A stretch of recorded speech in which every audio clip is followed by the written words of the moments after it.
touch, I could with just one touch, I could feel my body giving.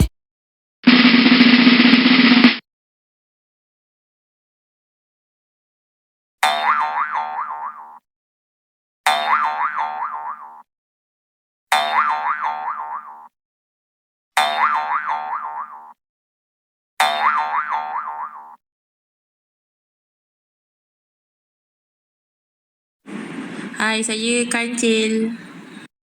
Hai, saya Tesla. Hai, saya EX Spy. Hello, saya Vespa.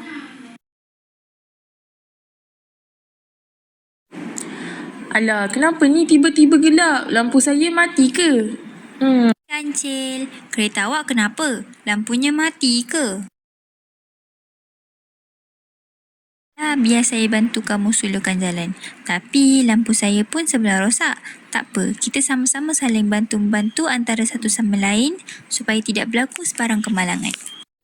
Ya ke? Baiknya awak, Tesla. Terima kasih. Saya amat menghargainya. Situasi kedua.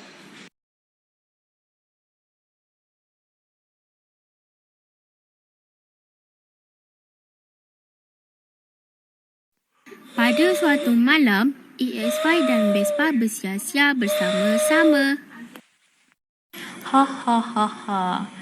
S5, kau tengoklah aku ni. Dah lah cantik, bergaya, hebat. Tak macam kau, biasa-biasa je. EX5 hanya diam dan tidak berkata apa-apa.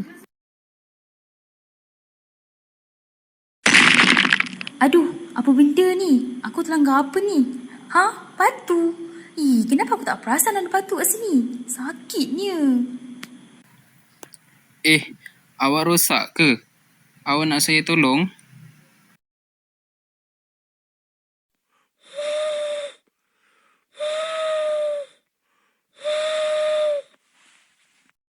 Engkau nak tolong aku? Tak payahlah, Isfai. Lagipun, kau tu bukan ada pun barang yang aku guna. Baiklah. Tolong. Ada sesiapa tak dekat sini? Tolong saya. Vespa. Awak masih di sini?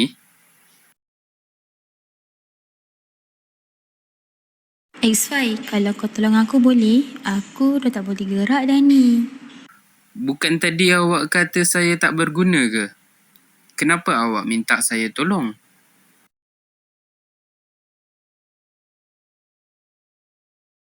Ya, salah aku. Aku terlalu bangga dengan diri aku sendiri. Tapi, Isfai, tolonglah aku. Aku merayu sangat dekat engkau. Itulah kenapa sombong. Tadi berlagak. Sekarang, saya juga yang tolong awak.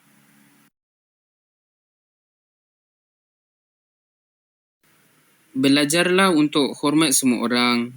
Tidak kisah setaraf ataupun tidak. Baiklah, Isfai. Aku nak minta maaf dekat engkau sebab aku berlagak dan sombong terhadap engkau. Jadinya, aku harap kau dapat maafkan aku. Kesimpulan daripada cerita ini ialah bantu-membantu dapat mengeratkan hubungan silaturahim antara kita.